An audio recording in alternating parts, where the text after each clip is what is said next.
Halo guys, balik lagi ke channelnya Mimin. Gimana kabar teman-teman semua? Semoga baik-baik aja ya. Oke, di video kali ini mari kita lanjutkan review dari drama Gangnam B-Side yang makin seru. Bagaimana lanjutannya? Ini dia, by Mimin.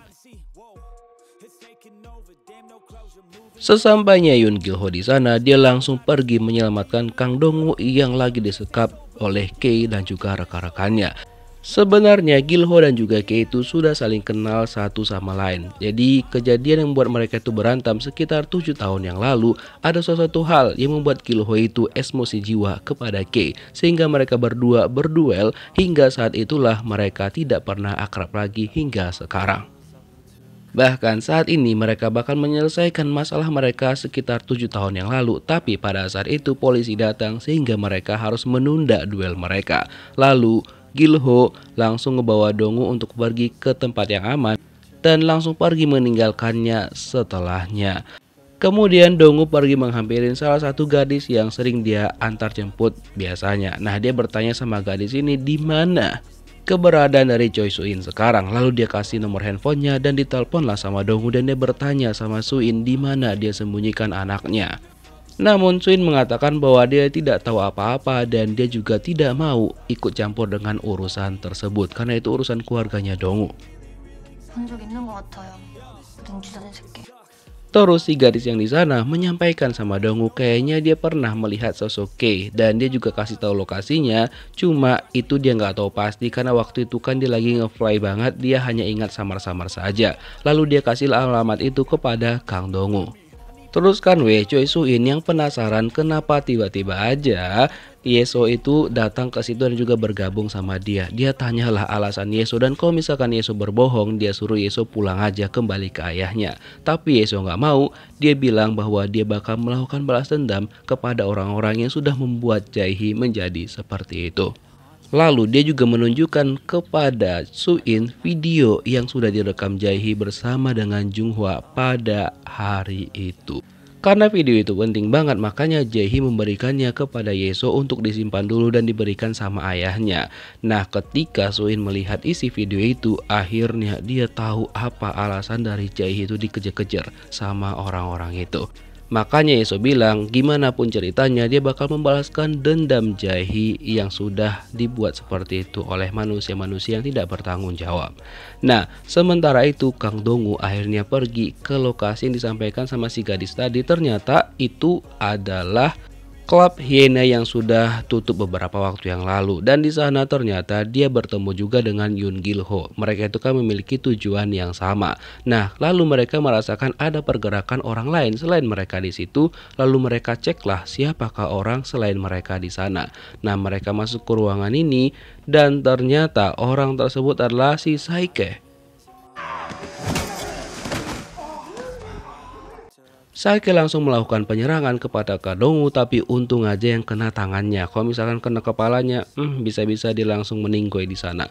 Lalu Saike langsung diamankan sama Gil-ho dan ternyata di sini dia itu mohon-mohon sama mereka untuk jangan di-kill dan dia menunjukkan sesuatu kepada Dong-woo dan juga Gil-ho yang membuat mereka berdua itu sedikit tercengang. Dan ternyata yang ditunjukin sama Saike adalah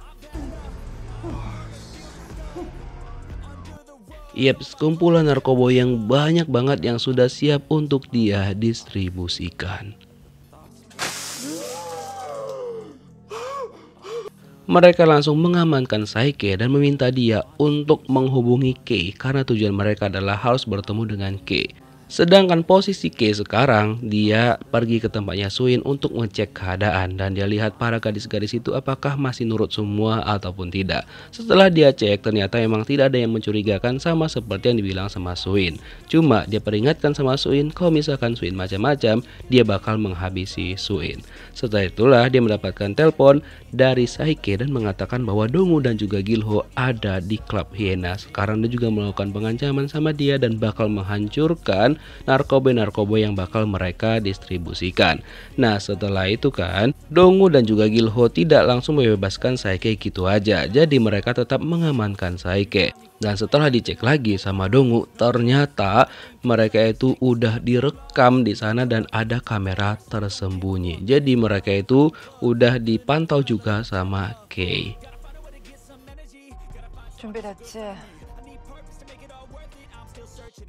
Choi Suin mengajak Yeso untuk berbicara lagi dan dia tanya apakah Yeso benar-benar siap dengan rencana mereka ataupun tidak. Nah setelah itu dia nelpon Dongu dan mengatakan bahwa dia minta tolong banget sama Dongu untuk mengamankan gadis-gadisnya bersama dengan Yeso dan membawa mereka ke pusat rehabilitasi untuk biar mereka aman aja gitu. Dan mendengar rencana tersebut, Gilho bilang sama Dongu, udah kamu pergi duluan aja, biar dia di sana, karena salah satu di antara mereka harus mengorbankan diri. Kalau enggak, mereka bakal diburu sama Kay. Ya sudah, Dongu memutuskan pergi untuk mencari anaknya, Yeso. Dan gak lama setelah itu, datanglah anak-anak buahnya Kay ke tempatnya Dongu. Nah, di luar perkiraan Dongu, mereka itu menggunakan bius dalam bentuk asap seperti ini yang membuat Gilho itu menjadi panik dan akhirnya dia jatuh pingsan. Setelah itu mereka langsung mengamankan Gilho dan membawanya kepada Kay.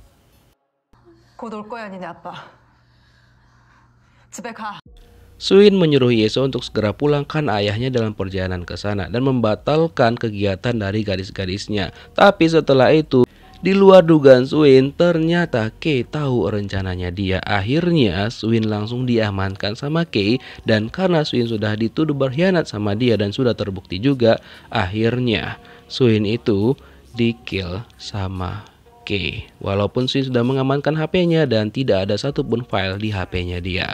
Kemudian Yeso dan juga gadis-gadis lainnya dibawa sama Kay ke tempat Pak Choi dan Pak Choi bilang, oke, amankan aja. Walaupun Dongu nggak ada, setidaknya anaknya dia ada sama mereka. Kang Dongu tidak sempat berpapasan dengan mereka karena ketika dia sampai di tempatnya Suin, mereka itu udah nggak ada di sana dan kondisinya sudah kosong. Dia nyari-nyari nggak ada orang dan dia telepon Suin, HP Suin bunyi dan dia pun pergi ke atas dan ternyata kondisi Suin sudah seperti ini. Di sini Suin itu masih hidup dan dia menyempatkan untuk memberikan titipan Yeso kepada ayahnya, yaitu rekaman yang sudah diberikan sama Jae-hee kepada mereka.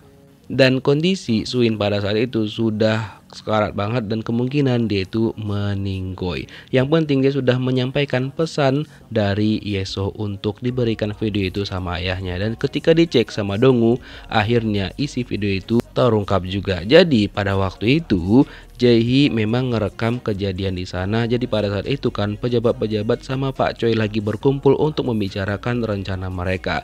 Dan salah satu gadis di sana bakal dijadikan kelinci percobaan sama Pak Choi.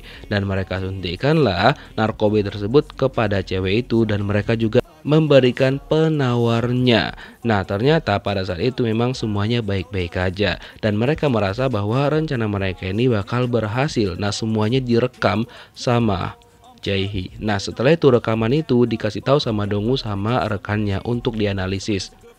Lalu dia pergi menemuin salah satu rekannya, Sujin. Nah di sini dia memberitahukan bahwa selama ini Sujin memang bergerak juga untuk mencari bukti-bukti dari Lucnut yang bekerja sama dengan Pak Choi.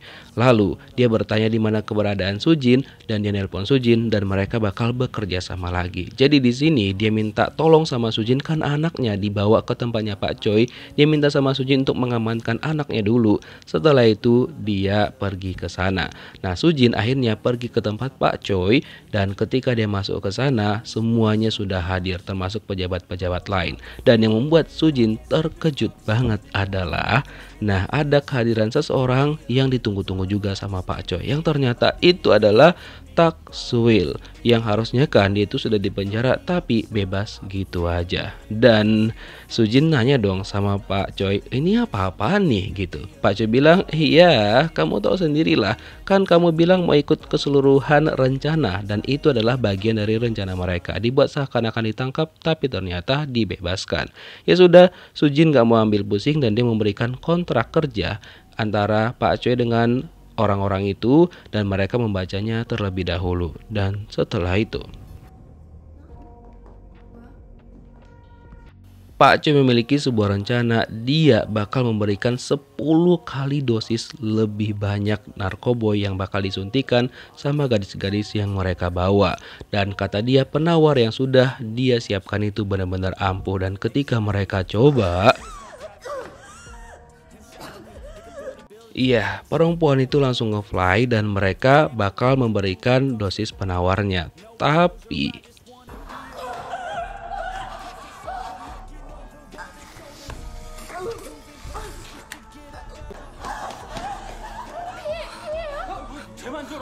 ya, gadis yang pertama tadi akhirnya meninggoy, tapi Pak Choi nggak nyerah. Dia bilang, iya, reaksi tiap orang kan beda-beda. Ya udah, lanjutkan aja gitu. Dan ada salah satu menteri di sana yang ngeluh dan Pak Choi nggak suka dengan itu. Udah, lihat aja. Jadi dia bilang tetap melanjutkan eksperimen tersebut, dan yang belum dicobakan adalah Yeso. Lalu Sujin meminta sama Pak Choi untuk menunda dulu, karena dia bilang udah tanda tangan kontrak aja dulu biar semuanya jelas gitu kan. Akhirnya Pak Choi setuju dengan pendapatnya Sujin. Dia bilang oke, ditunda aja dulu, dan dia meminta rekan-rekan yang di sana untuk membaca dan juga memahamin kontraknya sebelum menandatanganin. Di sisi lain, Kei mencoba untuk menanyakan bagaimana kondisi dari Gilho ke rekan-rekannya. Mereka bilang dia masih pingsan, tapi ternyata ketika mereka cek, Gilho itu sudah sadar dan menghajar mereka semua.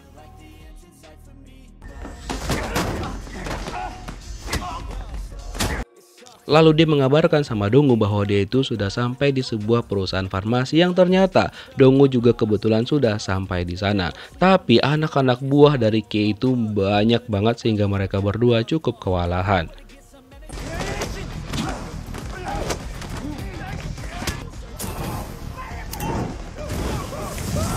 Lalu Gilho menyuruh Donggu pergi lebih dahulu karena urusannya lebih penting di sana selagi dia menghalangi anak-anak buahnya Kei. Donggu berhasil masuk ke dalam gedung, tapi di sana dia masih dihalangin sama Kei dengan anak-anak buahnya yang banyak banget.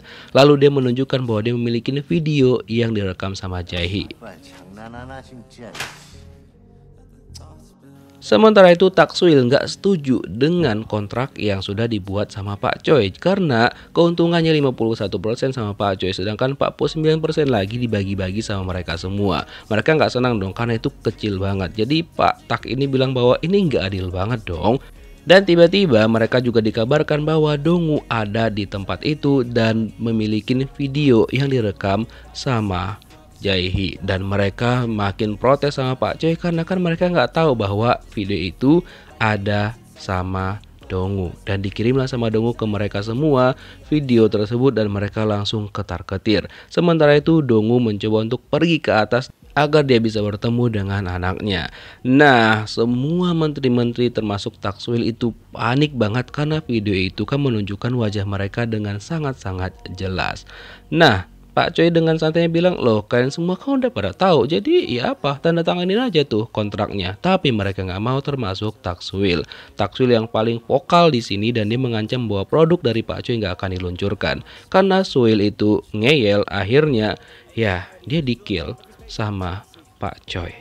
Gak mau bernasib sama dengan Tak-suil, yang lainnya terpaksa menandatanganin kontrak itu dan mereka langsung pergi dari sana dengan lari terbirit-birit. Sementara itu Gilho ngebantuin Donggu lagi agar dia bisa sampai ke tempat anaknya. Jadi dia bilang, udah kamu pergi aja biar dia yang ngurusin orang-orang tersebut. Dan dia pun langsung menutup semua akses pintu-pintu di sana biar mereka tidak bisa mengejar Donggu.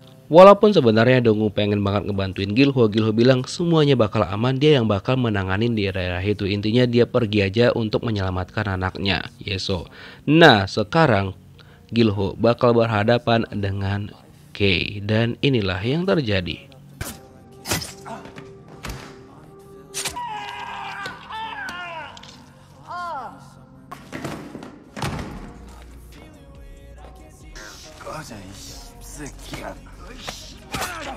Pertarungan sengit itu dimenangkan oleh Gilho dengan matanya Kei dicolok sama dia. Mampus kau.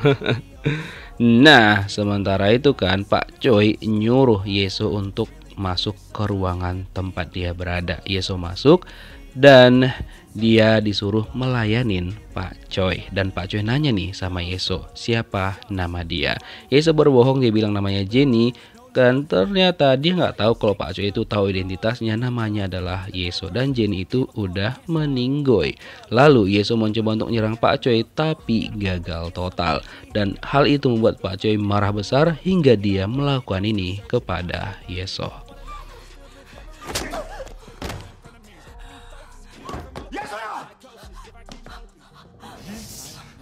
Gak lama setelah itu Dongu sampai di sana, tapi Yeso itu bakal disuntik sama Pak Choi. Dan bener aja dong, Pak Choi langsung melakukan itu dan kondisi Yeso sekarang langsung nge-fly. Dongu udah pasrah banget kalau misalkan anaknya bakal kenapa-kenapa. Dan Yeso kondisinya udah kayak parah banget, tapi untung aja pada saat itu Sujin melihat ada penawarnya di sana. Dia ambillah penawar itu, lalu dia berikan kepada Yeso. Walaupun kemungkinan untuk selamatnya kecil banget karena yang lainnya kan pada meninggoy tadi. Lalu mereka lihat reaksi yang terjadi kepada Yeso dan keajaiban pun datang. Ternyata di Yeso itu berhasil. Dia kembali sembuh ketika penawarnya diberikan sama dia. Dan tanpa mereka sadarin, si Pak Choi ini, Pak tua ini udah kabur. Lalu Sujin bilang, itu harus dikejar tuh, dikejarlah sama Dongu. Dan dia tidak membiarkan Pak Choi kali ini lolos gitu aja. Lalu dia menghalangin mobil Pak Choi dan dia langsung berikan pelajaran berharga kepada Pak Choi. Mampus kau, kesel kali. Dan Dongu sebenarnya langsung pengen menyelesaikan Pak Choi, tapi disuruh untuk jangan sama anaknya. Karena kalau misalkan dia nge-kill Pak Choi, maka dia bakal dicap sebagai killer. Nah, ya udah, Gil-ho kan kebetulan ada di sana. Dia langsung ngambil pistolnya dan nge-kill Pak Choi. Nah, jadi digantikanlah sama Gil-ho, jadi Dongu ya amanlah posisi dia. Dan agar Gil-ho tidak tertangkap, Dongu membiarkan Gil-ho pergi dari sana agar dia juga tetap bisa hidup. Nah, sementara itu Dongu menghampiri anaknya dan akhirnya mereka berdua berbaikan dan mereka berdua pun selamat.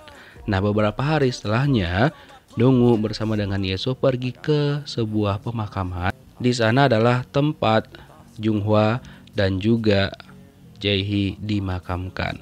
Walaupun sebenarnya Yeso sedih banget dan dia mengingat masa-masa dulu waktu dia bersahabat dengan Jae-hee. Tapi semuanya memang harus diikhlaskan dan akhirnya masalah yang mereka hadapin juga selesai. Dan untuk menteri-menteri yang terlibat akhirnya juga ditangkepin semua dan juga menjalankan hukuman yang harus mereka terima. Dan untuk Sujin, dia juga mengatakan bahwa dia bakal sepenuhnya bekerja sama dalam kasus ini. Dan dia juga menjelaskan ke publik bahwa detail dari kenapa dia bisa terlibat dengan hal itu, dia ceritakan semuanya dari awal. Dan dia terpaksa melakukan itu karena kalau misalkan dia tetap berada di jaksa tingkat rendah, maka itu dia nggak akan bisa menyelesaikannya. Dan dia bakal bertanggung jawab atas semua hal yang sudah dia lakukan. Dan untuk Kang Dongu, dia balik lagi menjadi detektif dan seperti biasa mereka bakal menyelesaikan kasus-kasus narkoboy di Gangnam. Dan pada hari itu kebetulan ada kasus narkoboy dan dia lihat loh kok narkoboynya dibakar. Nah, dia tahu betul kalau itu adalah ulahnya Gil-ho. Ya sudah, dan mereka berdua sempat bertemu dan saling support satu sama lain as always. Kang Dongu senang kalau Gil-ho itu ternyata masih baik-baik aja. Oke, begitulah ending dari drama ini. Bagaimana menurut kalian? Terima kasih telah mengikuti review drama ini dari episode 1 hingga akhir. Dan setelah ini Mimin bakal upload full reviewnya. Thank you for watching guys. See you next video. Bye-bye. Thoughts build up until I can't hear. That my mind fills up into a creature, and it haunts me somewhere much deeper. I've been feeling